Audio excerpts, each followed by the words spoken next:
Welcome to Meeple Mentor. I'm Jared and we are about to play Nidavellir. Let's take a look. I'll show you how. Feel free to pause the video as needed to follow along with your copy of the game. My goal is this video can not only teach you to play, but can be shown at the game table to help set up and teach the game at your next game session. As part of that goal, I've added chapter timestamps in the description to the different sections of the tutorial to easily recap relevant rules for you. Make sure to subscribe and hit the notification bell below the video so you don't miss any of my latest content.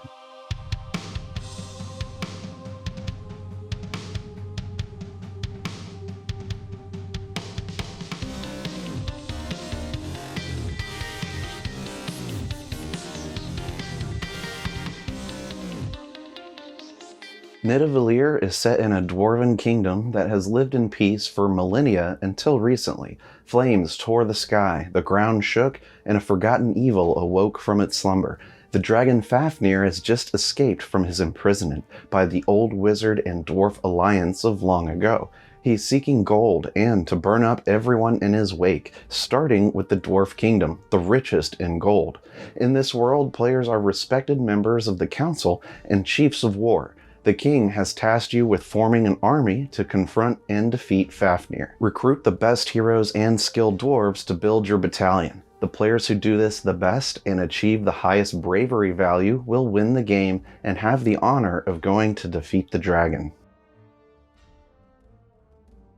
To begin setting up, give each player an individual board with the 5 basic coins. These are red in color and are values of 0, 2, 3, 4, and 5. Now you'll collect the large gem tokens needed in your game depending on player count. All 5 are used in a 5-player game. In a 4-player game, remove the 1. In a 3-player game, remove the 1 and 2, and on like this. Shuffle these and distribute them randomly so each player gets one. Then players should place it face up in the cavity of your board. In the middle of the table, place the 3 tavern signs for where players will go to recruit warriors. There's the Laughing Goblin, Dancing Dragon, and Shining Horse. Place the gem trade markers near each one. Lay out the card holders on the table so everyone will be able to see them. Grab the 21 hero cards with this card back. All the hero cards should be held in 3 of the holders, slightly overlapped so the left sides of the cards are visible. The 4th card holder will have the distinction cards also slightly overlapped so the left sides are visible. There's only 5 of these and they have unique card backs. Place them in the holder in this order: warriors, hunters, miners, blacksmiths, and explorers. Make sure you've assembled the royal treasure stand from the cardboard punchouts, matching the sides of like numbers. Then you'll need to place each gold coin in their slots as printed in the treasury. Put them in so their values are facing outward, making it easier for players to see what's available. From the 2 main card decks, check for any cards that have this number 5 symbol in the bottom right corner. These cards are only included if playing with 5 people. If less than that, remove them and put them back in the game box. Now you should shuffle the Age 1 cards that have the yellow gem on the backs and place the deck next to the royal treasure. Then shuffle the Age 2 cards and place its deck near it as well. Finally, some coins placed in the royal treasury may need to be removed if playing a 2 or 3-player game. Remove 2 coins of these denominations: 7, 9, and 11. With that, you are ready to play. During a game of Nidavellir, players will be bidding coins for each tavern round after round for order of picking which cards to take from that tavern's draft of cards. Each player will only have 5 coins at any given time, but can upgrade them during the game. Each tavern can only take 1 coin per round as your bid. The value of the coins placed in the tavern will determine the order each player gets to play. Ties will be broken by the gems above the player boards. The game takes place during 2 ages, each with a deck of its own. In a 2 to 3 player game, each age is 4 turns long. In a 4 or 5 player game, each age is 3 turns long. At the start of a turn, reveal age cards face up beneath each tavern equal to the number of players. However, in a 2-player game, deal out 3. The untaken card will be discarded. The gem trade markers should go below the card display. Once each tavern has dwarf cards populated, players simultaneously choose a coin for bidding on each tavern. These are placed face down over the tavern areas on the boards. The 2 unused coins are placed face down in the pouch of the board. Players can upgrade these coins during the game to higher value coins from the royal treasure, but they'll only ever have 5 at a time. Each tavern is resolved 1 at a time, with players choosing a card from the tavern in highest bid order. If any ties for coin value, the player's gem value will break the ties. Afterwards, players exchange their gems to the tied player, so the next time there's a tie, the other player will have a higher valued gem. The game will play through 2 ages, tracked by when their deck runs out. After the first age, a troop evaluation happens, where players can earn the distinction cards based on their current dwarf armies. After the second age, final scoring happens, where everyone counts up points earned from their armies and heroes, which you can write on the included score pad. The dwarf cards fall into one of 5 classes, indicated by both color and icon. You'll see warriors, hunters, miners, blacksmiths, and explorers. The number of banners on them are how many ranks they contribute to that class. The numbers on them are their bravery points. Each one is scored in a different way. Scoring will happen at the end of the game. The warrior's bravery value, or points, is equal to the sum of their shown bravery points. Additionally, whichever player has the most ranks of warriors will get to add the value of their highest coin value to their total. Ties are friendly, so each tied player for the most warrior ranks will get to add their highest coin value to their bravery value. The green hunter class scores based on how many hunters you have squared. You can see on your command board a table showing how many points are earned for how many hunters you have. For 3 hunters, you'll get 9 bravery points, and for 6, you'd gain 36 points, for example. The miner's bravery value is the sum of their bravery points multiplied by the number of ranks in total. So with a total of 2 with 5 ranks, you'll get 10 points. The blacksmiths have an increasing number of point value for each blacksmith you have. Each one increases the number of points by 1, starting with 3. So the second blacksmith adds 4, the third blacksmith adds 5, and so on. Similar to the hunters, your command board has a table that helps you quickly calculate how many points you'll earn, depending on how many you've collected at the end of the game. If you have 10 blacksmiths, for example, you'll score 75 bravery points. Lastly, the explorer dwarves score the number of bravery points printed on their cards. It's the most basic scoring method, as you just want to collect the highest valued cards you can. They'll just add together at the end of the game to determine their bravery value. The first phase in a turn is the bid revelation, which takes place simultaneously. Each tavern is resolved one after the other in order, starting with the Laughing Goblin, then Dancing Dragon, and lastly the Shining Horse Tavern. To resolve a tavern, each player simultaneously reveals their coin bid for that tavern. The highest value coin determines who goes first, and any ties are broken in favor of the highest gem. The players in decreasing coin value order will get to choose a card in the tavern to take, plus resolve some extra turn steps. When taking a dwarf card, place it to the right of your player board with light colors stacking downwards so the top ranks are visible.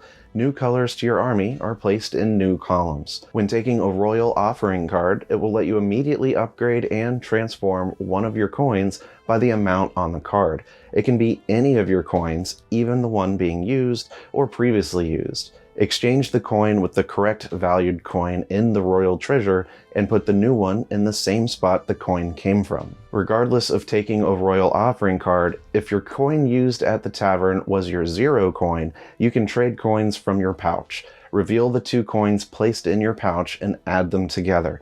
Discard the highest valued coin and take a new coin from the treasure equal to their sum. The starting coins can return to the game box, while the gold ones can be placed back in the treasure for others to gain. Put these coins back in your pouch face down. Note that your 0 coin can never be transformed. Should there not be a gold coin in the treasure for the value you've attained, you may take the first coin of a higher value. If there are no coins higher in value, then take the first available coin of lower value. Sometimes you'll be able to recruit a hero as well if you have met the conditions. Should you place a dwarf in your army that completes a set of 5, one of each color, you get to choose an available hero. take a look at the ones displayed and set up at the beginning of the game. Heroes gained that have one of the 5 basic dwarf classes are also added immediately to your army. It's possible you could earn another immediate hero with this addition. When claiming a neutral hero, it's placed to the left of your command zone, unless it has a special power that contradicts that rule. The neutral heroes have this helmet icon on them. Sometimes you might have to lose or discard dwarfs from your army to gain a hero.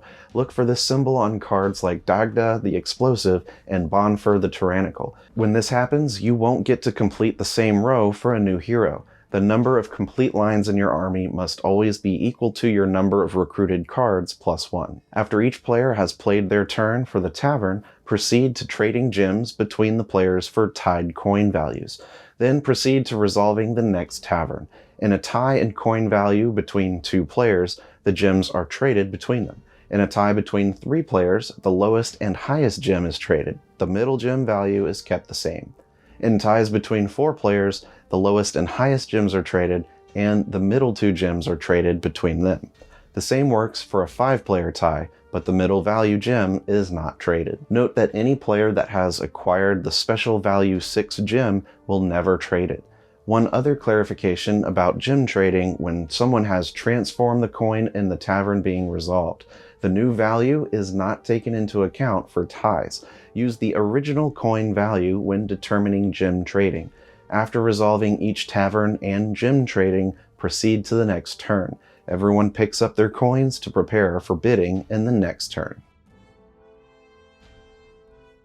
There are 2 ages played through in the game, as tracked by the age decks. The first age ends when its deck has been exhausted. Finish the current full turn of evaluating taverns and proceed to a special troop evaluation scoring phase. During this evaluation, players can earn distinction cards, which offer bonuses to that player for the remainder of the game. Thematically, the king is evaluating your troops and seeing who has the most ranks in each dwarf class. Only the number of ranks is looked at here, not the number of cards or their point values. The game refers to awarding these as majorities, but it's only referring to the number of ranks. When there's a tie between players for ranks in a class, no one earns a distinction card. The gems do not settle ties during the troops evaluation. The earned distinction card will be placed to the left of your command board in the command zone. The distinction cards are awarded in a specific order. First is the King's Hand for the majority of warriors. This distinction card gives an immediate benefit to add +5 to any one of your coins and exchange it with the new value coin from the royal treasure. The Hunter Master distinction card is awarded for the majority of hunters. When gaining this distinction card, you should trade your 0 coin for the special coin of value 3. The new special coin cannot be transformed or upgraded, but will be your new coin that lets you upgrade coins from your pouch. The benefit, of course, is it has a value 3 instead of 0 when used in a tavern. Next, award the Crown Jeweler distinction for the majority of miners. This gives the player the special value gem 6. It can never be traded and lets you win all ties for resolving taverns. The gem will earn you 3 points at the end of the game, added to your final bravery value. Then the majority of blacksmiths is awarded, called the King's Great Armorer.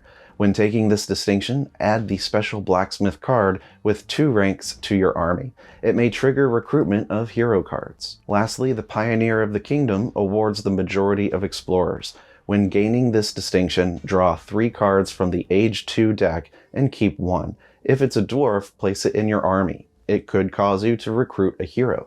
If it's a royal offering, immediately transform one of your coins. Shuffle the 2 unchosen cards back into the Age 2 deck before proceeding to the next age. If no one won this distinction, discard the top card of the Age 2 deck from the game. That concludes the troop evaluation. Now, shuffle the Age 2 deck and begin a new turn following the same format as Age 1, only using the Age 2 cards now. Once the Age 2 deck has been exhausted, everyone should tally up their final bravery value. Pull out the score pad and jot the points down as you go. Score each class in your army according to how they score, as I described previously. For easy reference, the back of the rulebook describes how to score each class. I recommend doing one type at a time altogether. Don't forget that the player who has the most ranks in the warrior class also scores their highest valued coin in the warrior class scoring. After scoring the classes, score the bravery value of all neutral hero cards in your command zone.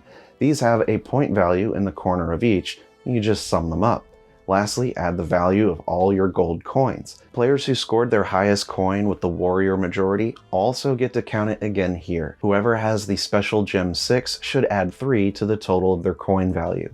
Add all the points up on the score pad. The player with the highest final bravery value wins the game and earns the privilege of leading their troops to the dragon. If there's a tie, those players share the victory and face Fafnir together. Keep the rulebook handy and check BoardGameGeek.com for FAQs and extra content. The Meeple Mentor channel is now part of the board game community, the Gateway Network, made up of great upcoming board game content creators. The network includes Instagrammers, podcasters, YouTubers, artists, and more. Head to thegatewaynetwork.com to support new and independent board gamers. Thank you for watching this tutorial. Like and subscribe if you found this teaching helpful. Stick around to watch another Learn to Play video. And remember, teach when you can, but always be learning. See you next time.